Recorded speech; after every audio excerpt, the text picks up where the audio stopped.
जी, अस्सलाम वालेकुम। उम्मीद है कि आप तमाम दोस्त खैरियत से होंगे और आज का दिन भी ट्रेडिंग के हवाले से अच्छा गुज़रा होगा। माशाल्लाह से मार्केट बहुत अच्छा परफ़ॉर्म कर रही है और इसकी जो सबसे बड़ी वजह है वो ये है कि हमारी जो मुल्क की रेटिंग है और इसके साथ-साथ हमारे जो मुख्तलिफ़ इदारा जात हैं, उनकी जो इंटरनेशनल रेटिंग है, उसमें बेहतरी आ रही है। तो जैसे-जैसे हमारी क्रेडिट रेटिंग बेहतर होगी, इंशाल्लाह मार्केट अच्छा परफ़ॉर्म करेगी, शरह सूद में कमी होगी। शरह सूद में कमी, ये मैं मुल्की लेवल पर बात नहीं कर रहा, ये मैं इंटरनेशनली बात कर रहा हूँ। तो जब हमें इंटरनेशनली कर्ज़े जो हैं वो सस्ते मिलेंगे, तो उससे हमारा इकोनॉमिकल रिवाइवल जो है, उसमें हमारी आसानी होगी और जो काम हमारा समझ लीजिए कि 10 दिन में होना है, वो काम 2 दिन में होगा। जो काम हमारा ₹100 में होना है, वो हमारा काम ₹70 में होगा।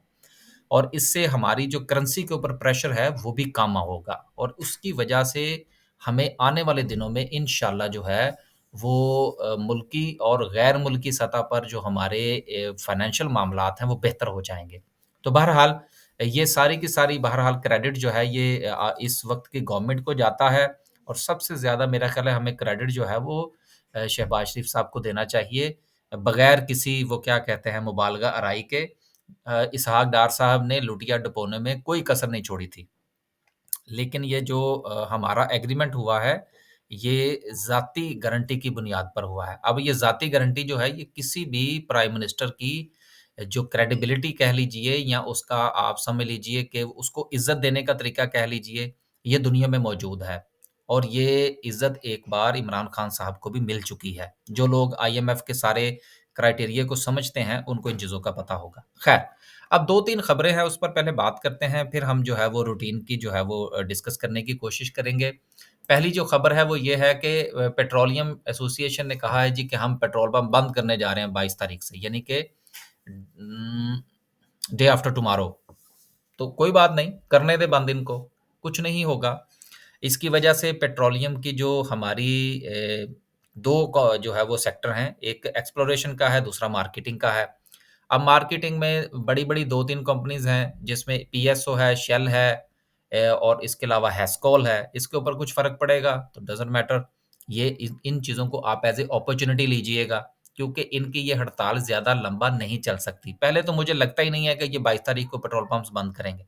लेकिन अगर फ़र्ज़ कीजिए कि ये बंद हो भी जाते हैं, तो फिर भी खुलेंगे ना, ज़्यादा से ज़्यादा 2 दिन या 3 दिन, इससे लंबा अरसा हुकूमत बर्दाश्त नहीं कर सकती।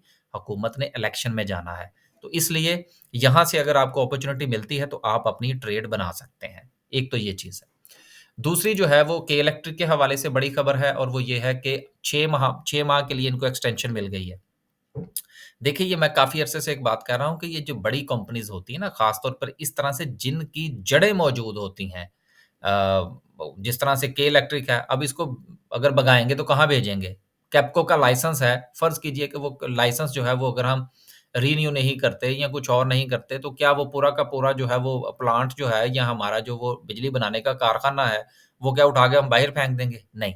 तो जो चीज़ें इस तरह से होती हैं, अब देखें कुछ लोग जो थे वो पीआईसीटी के मामले को के इलेक्ट्रिक के साथ और कैप्को के साथ जोड़ रहे थे। देखिए, ऐसा नहीं है। जो पीआईसीटी था, वो एक समझ लीजिए कि सर्विस प्रोवाइडर है ना, लेकिन जो वो जिस चीज़ को चलाता है, जो टर्मिनल है, वो तो हमारा है ना, वो तो उसका नहीं है। तो वो तो एक सर्विस प्रोवाइडर है। तो सर्विस प्रोवाइडर में और जिन लोगों ने फिज़िकली कोई काम किया होता है, उन दोनों में फ़र्क होता है। अब जिस तरह से अगर हम ये कहें कि के इलेक्ट्रिक भी सिर्फ़ सर्विस प्रोवाइडर है, नहीं, ऐसा नहीं है। के इलेक्ट्रिक सिर्फ़ सर्विस प्रोवाइडर नहीं है। इनके दीगर मामलात भी हैं। अगर ये सर्विस प्रोवाइडर होता, तो ये पता नहीं कब का इसको उठा के बाहर फेंक दिया जाता। तो इसलिए इन चीज़ों को आपस में मिक्स नहीं करना चाहिए। तो ये अच्छी खबर है कि इलेक्ट्रिक में मूवमेंट जो है वो बेहतर हो सकती है। ₹1.60 तक तकरीबन ये नीचे गया था, ₹1.54 तक। अब ये ₹2 के करीब है, तो शायद कोई 2.25 2.30 तक चला जाए। लेकिन इसको मैं रिकमेंड नहीं कर रहा। आगे चलते हैं जी। 300 पॉइंट्स के इज़ाफ़े के साथ माशाल्लाह से आज सर्किट ब्रेकर की क्या पोज़ीशन है? सर्किट ब्रेकर में 7 कंपनीज़ हैं। आप एक चीज़ को ज़रूर नज़र में रखिएगा कि हमारी जो चंद कंपनीज़ हैं, जिसमें ऑटोमोबाइल्स हैं, ये बहुत परफ़ॉर्म कर रहे हैं आजकल। इनको आप as a trading point of view से ले सकते हैं, क्योंकि अभी हमारी जो मुआशी हालत है, वो ऐसी नहीं है कि जिसकी बुनियाद पर हम ये कहें कि जी सूरत-ए-हाल जो है वो बेहतर हो गई है और सिर्फ़ इनका मसला जो है वो सिर्फ़ इम्पोर्ट्स का है। इनका मसला सिर्फ़ इम्पोर्ट का नहीं है, इनका मसला सेल्स का भी है। तो as a trading point of view आप इसको ले सकते हैं, लेकिन लॉन्ग टर्म के लिए अभी इनको रिकमेंड नहीं किया जा सकता। आगे चलते हैं जी और बात करते हैं कि लोअर लॉक में क्या सिचुएशन है। लोअर लॉक में कोलगेट है, चलो ठीक है जी। जिन लोगों ने आज से 2 दिन पहले बेच दिया था वो यशी कीजिए, जिन्होंने नहीं बेचा वो इंतज़ार कीजिए। आगे चलते हैं जी और बात करते हैं कि ओवरऑल मार्केट में आज सेक्टर वाइज़ जो है वो पोज़ीशन क्या रही। सबसे ज़्यादा जो पॉइंट्स हैं वो डाले हैं ऑयल एंड गैस ने, उसके बाद कमर्शियल बैंक्स हैं, फर्टिलाइज़र है, सीमेंट है। फर्टिलाइज़र में हमें अगर हम देखें कि फर्टिलाइज़र की क्या सिचुएशन है, तो फर्टिलाइज़र सेक्टर में कुछ चीज़ें जो थी वो मैं आपके साथ डिस्कस करना चाह रहा था कि फर्टिलाइज़र सेक्टर में आप ये देखिए कि जो सबसे बड़ी कंपनी है एंग्रो कॉर्पोरेशन, उसकी ईपीएस जो है वो ₹35 की है। उसके बाद फौजी फर्टिलाइज़र कंपनी है, उसकी ₹16 की है।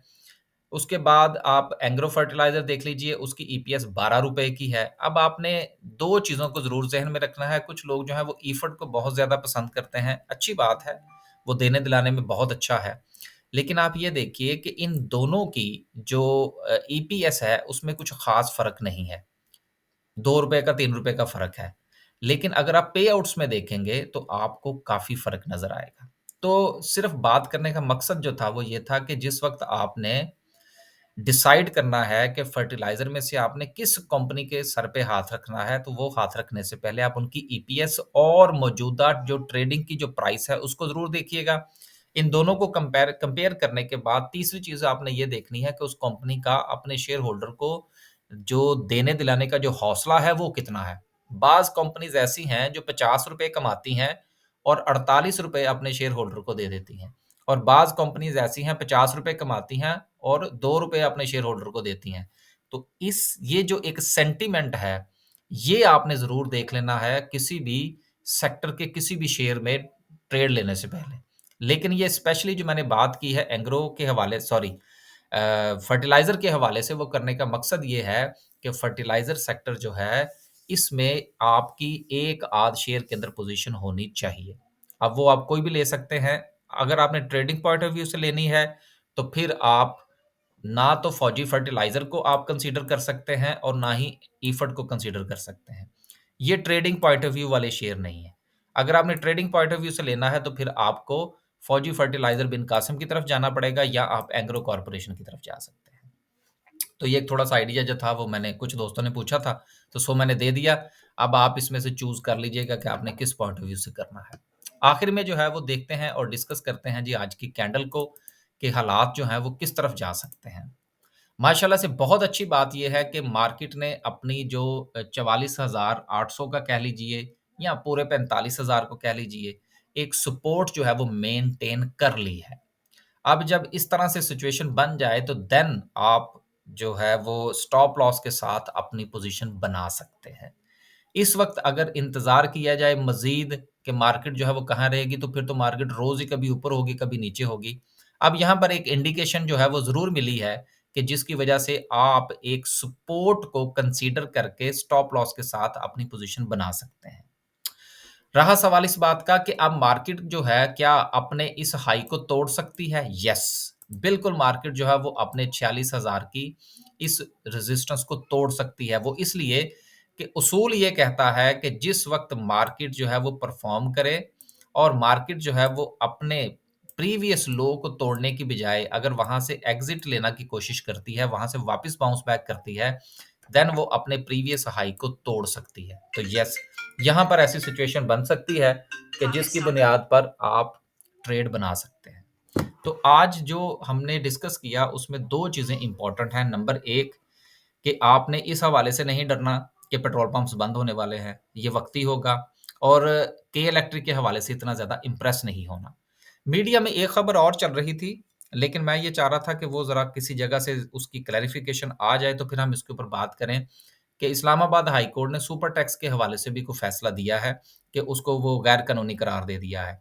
अब वो टिकट्स जो थे चूँकि मैं मुल्क से बाहर हूँ, तो कुछ ज़्यादा रिलाय नहीं किया जा सकता इन चीज़ों के ऊपर, लेकिन अगर ऐसा है भी, तो मैं नहीं समझता अगर ये सूरत-ए-हाल उस तरफ जाती है और इस्लामाबाद हाई कोर्ट ने वाक़यतन ऐसा कोई फ़ैसला दिया है कि सुपर टैक्स जो है वो नहीं लिया जाएगा या पूरी तफ़सील क्या है वो चूँकि मैंने नहीं पढ़ी, लेकिन आप ये चीज़ ज़हन में रखिएगा कि अगर हाई कोर्ट ने इस किस्म का कोई अहमकाना फ़ैसला दिया है, अहमकाना मैं इसलिए कह रहा हूँ कि तारीख़ गवाह है पाकिस्तान की कि फ़ाइनेंशियल मामलात के अंदर अदालतें जब भी कूदी हैं, उसका मुल्क को बहुत नुकसान होता है, चाहे वो रेगो टिकट का मुआहिदा हो या दीगर मुआहिदे जो कि जिसकी वजह से हमें अरबों डॉलर भी ठुके हैं। इस वजह से जो अगर इस्लामाबाद हाई कोर्ट ने ये कोई इस किस्म की हरकत की है, कोई स्टे ऑर्डर जारी किया है, तो उसका आईएमएफ की शराइत पर असर होगा और हमारे मामलात आने वाले दिनों में खराब हो सकते हैं। इस चीज़ को आप ज़रूर क्लैरिफ़ाई कर लीजिएगा, चूँकि मेरे पास खबर ज़रूर थी, टिकर्स मैंने ज़रूर देखे हैं, ग्रुप्स के अंदर ये खबरें ज़रूर चल रही हैं, लेकिन मेरे पास कोई ऑथेंटिक सोर्स नहीं है, चूँकि ये टिकर-शिकर जो है इस किस्म के ये चलते रहते हैं और बाज़ औक़ात चीज़ें अफ़वाहें साबित होती हैं। आप बहरहाल इसको वेरीफ़ाई कर लीजिएगा। मैंने इंशाअल्लाह कर लिया तो मैं कल की वीडियो के अंदर इसके ऊपर दोबारा से बात करने की कोशिश करूँगा। बस आज के लिए सिर्फ़ इतना ही। अल्लाह हाफ़िज़।